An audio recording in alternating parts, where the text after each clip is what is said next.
কারো বিবি যদি অসৎ হয় তার জীবনে আফসোস আর টেনশনের শেষ থাকে না। 6টা বাজে অফিস থেকে আসার পর হুজুরের সাথে বসে থাকে, ইমাম সাহেবের সাথে রুমে বসে। ইমাম সাহেব বলে বাসায় যাবেন না, কয়েকবারে এশা পড়েই যাব। আসলে বাসায় গেলে ওই যে ক্যাসেট বাজতেই থাকে। 1 নাম্বার আল মারআতুস সু, অসৎ নারী। 2 নাম্বার আল মাসকানুদ দায়িক, সংকীর্ণ বাড়ি। 3 নাম্বার আল মারকাবুস সু, খারাপ গাড়ি, অচল গাড়ি।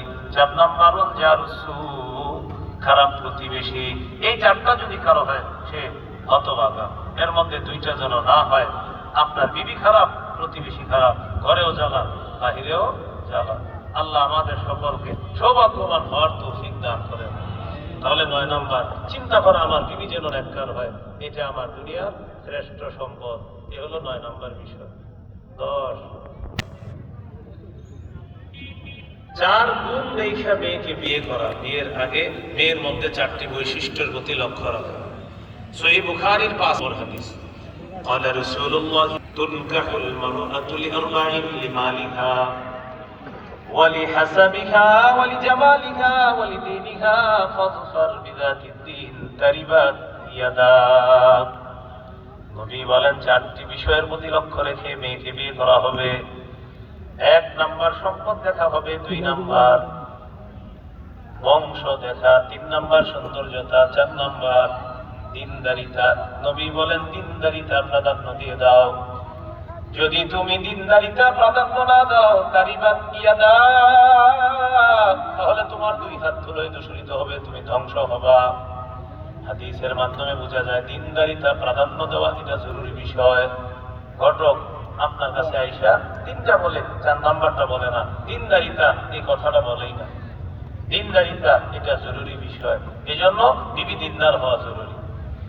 আর যে ছেলের কাছে মেয়ে বিয়ে দিবেন তার মধ্যে মৌলিক 2টা বৈশিষ্ট্য থাকতে হবে। قال رسول الله صلى الله عليه وسلم إذا جاءكم من ترضون دينه وخلقه فزوجوه।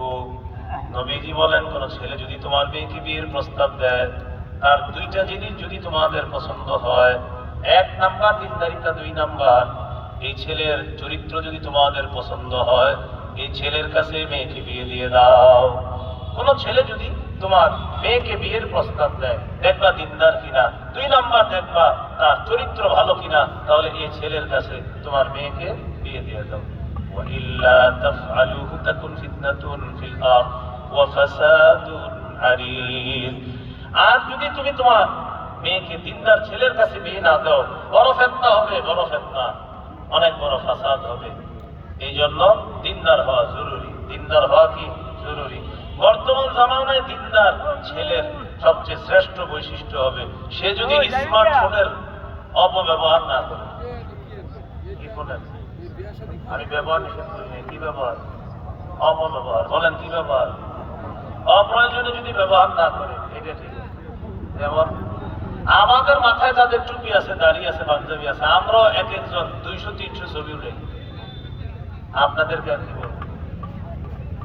যেমন আমি আমার ছবি পাবেন, কেউ মিষ্টি খাওয়াইতেছে, কেউ দেখবেন বলবে হুজুর যখন কাত হয়ে আছে, উনি যখন সোজা হয়ে আছে, উনি যখন পা হয়ে আছে, উনি যখন গাড়িতে উঠছেন, তিনি যখন নামছেন, বলেন নাকি? এক হুজুরের ছবি দেখবেন অবাক নেই। একদিন এক জায়গায় আমার একজন একটা মিষ্টি খাওয়াইতেছে, আমি কিন্তু মিষ্টি খাই না, আমার সুগার অ্যালার্জি আছে।